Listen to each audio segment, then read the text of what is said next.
This evening, we're going to go back to the 90s and look at language policy, controversy, and pedagogy of a word that stamped African American English. Yes, sir, we're going to go back one more again. We're going to talk that talk. And I'm referring to none other than Ebonics, the Urban Education Debate, second edition.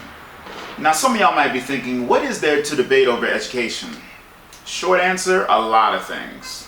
By dissecting certain extracts from this book, I'll quickly touch on controversy, the pedagogy, and policy of Ebonics for African Americans in the 1990s. And when I say Ebonics, I mean ebony phonics. And I know this word hasn't been used in mad long, but for the sake of keeping context, I'm going to refer to my vernacular as Ebonics. So first up, controversy. Now, what comes to your mind when you think about the word controversy? Is it religion? Is it Planned Parenthood? Is it left wing, right wing? What if I told you that little old Ebonics was causing such a big rift in education and society? Oakland, California to be exact.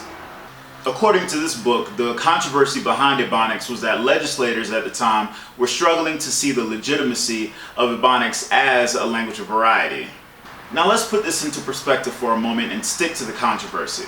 On the one hand, you got black folks on both sides who struggle with acknowledging Ebonics as a language of variety. You got folks like, yeah, Ebonics, it's all up in my house, I know what it be. And on the other hand, people are like, Ebonics, miss me with all that Ebonics talk. I know I speak English. Now let's be real. I think that there was so much controversy surrounding Ebonics in the early 90s because of two things. Number one, Ebonics was the first attempt to legitimize African American vernacular with regards to research and litigation.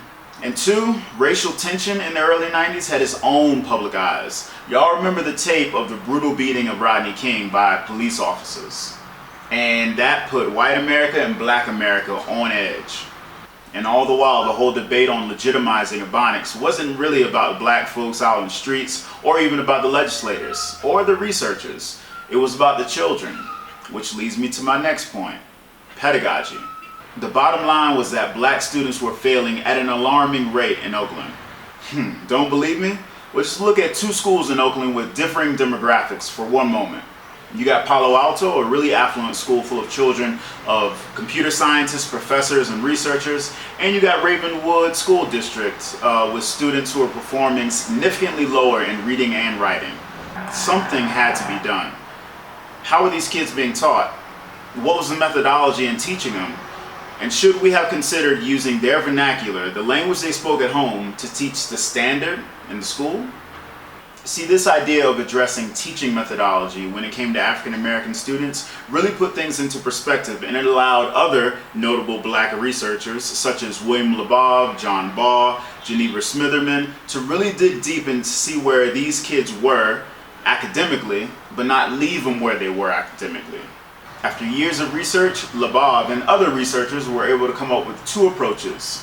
One was the linguistically informed approach, which enabled teachers to notice emerging language in the classroom and ultimately distinguish and see whether or not this was African American English or just all-out gibberish. And the other was contrastive analysis. This approach was done by drawing the students' attention to the differences between their vernacular and standard English. And let me go ahead and address my last point, policy.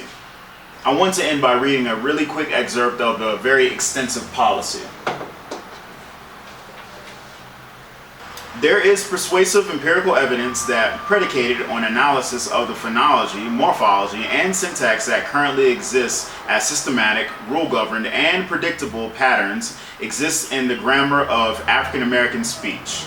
The validated and persuasive linguistic evidence is that African Americans, 1, have retained a West and Niger-Congo African linguistic structure in the substratum of their speech, and 2, by this criteria are not native speakers of black dialect or any other dialect of English.